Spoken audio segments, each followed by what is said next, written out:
নমস্কার। ঠাকুরকে, ঠাকুর শ্রী শ্রী রামকৃষ্ণ পরমহংসদেবকে একজন ভক্ত জিজ্ঞাসা করলেন, আচ্ছা ঠাকুর, ঈশ্বর দর্শন কিরকম?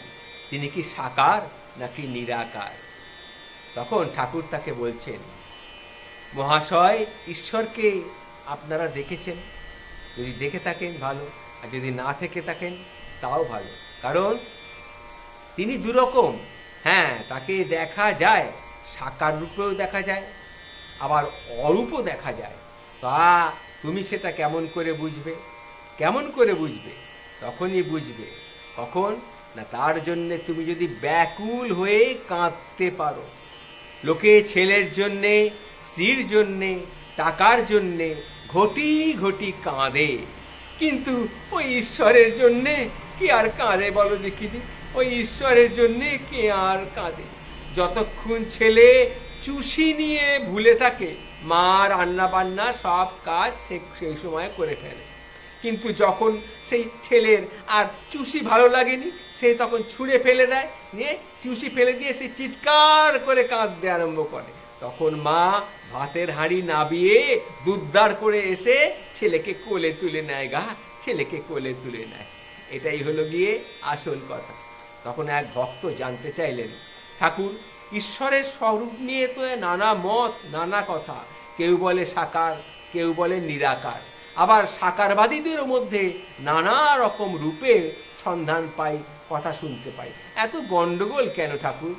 তখন ঠাকুর শ্রী রামকৃষ্ণ পরমহংসদেব বলছেন, যেরূপ ভক্ত যে যে রূপে ঈশ্বরকে দেখে, যে যে রূপে দেখে তার কাছে সেই রূপটাই হলো গিয়ে ঈশ্বর। বাস্তবিক কোনো গন্ডগোল নেই। তাকে কোনো রকমে যদি একবার লোভ লাভ করতে পারা যায়, তাহলে তিনি তখন সব কিছু বুঝিয়ে দেন। সে পাড়াতে গেলেই না তার খবর তুমি পাবে কি করে? তাহলে একটা গল্প বলি, শোনো। একজন বাহ্যে গিয়েছিল, সে দেখলে যে গাছের উপর একটি জানোয়ার রয়েছে। সে এসে আর একজনকে বললে, দেখো, অমুক গাছে একটা সুন্দর লাল রঙের জানোয়ার দেখে এলাম। তখন লোকটি উত্তর করলে, আমি যখন বাহ্যে গেছিলাম আমিও দেখেছি, কিন্তু তার তো লাল রং নয়, সবুজ রং। তখন আর একজন বললে, হ্যাঁ, আমিও জানোয়ারটাকে দেখেছি, কিন্তু লাল বা সবুজ নয়, হলদেটে রঙের। এই রূপে কেউ এসে বললে লাল, কেউ এসে বললে সাদা, কেউ এসে বললে বেগুনি, এই রকম। শেষে ঝগড়া শুরু হলো। তখন তারা গাছতলায় গিয়ে দেখে যে সেখানে একজন লোক বসে রয়েছে। তাকে জিজ্ঞাসা করা, সে বলল, আমি তো এই গাছতলায় থাকি গো। আমি কখনো সবুজ, কখনো হলদে, কখনো নীল, আরো কত কি হই। আমি সেই রকম জানোয়ার, আমি বহুরূপী জানোয়ার গো, আমি বহুরূপী জানোয়ার। আবার কখনো দেখবে আমার কোনো রঙই নেই, তখন হলো গিয়ে আমি আর এক রকমের জানোয়ার। এই হলো গিয়ে আসল কথা। অর্থাৎ যে যে রূপে ঠাকুরকে দেখবে, ঈশ্বরকে দেখবে, ভগবানকে দেখবে, তিনি সেই রূপেই তার সামনে ধরা দেবে।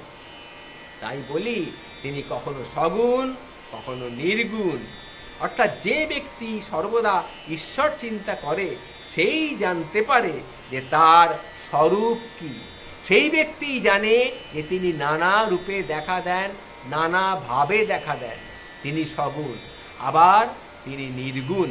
যে গাছতলায় থাকে সেই জানে বহুরূপীর নানা রং। আবার কখনো কখনো কোনো রঙই থাকে না। অন্য লোকে তখন কেবল ঝগড়া করে তারা কষ্ট পায়। কবির বলতো, নিরাকার আমার বাপ আর সাকার আমার মা। ভক্ত যে রূপটি ভালোবাসে সেই রূপেই তিনি দেখা দেন গো, সেই রূপেই তিনি দেখা দেন। কারণ তিনি যে ভক্ত বৎসল, তিনি যে ভক্ত বৎসল।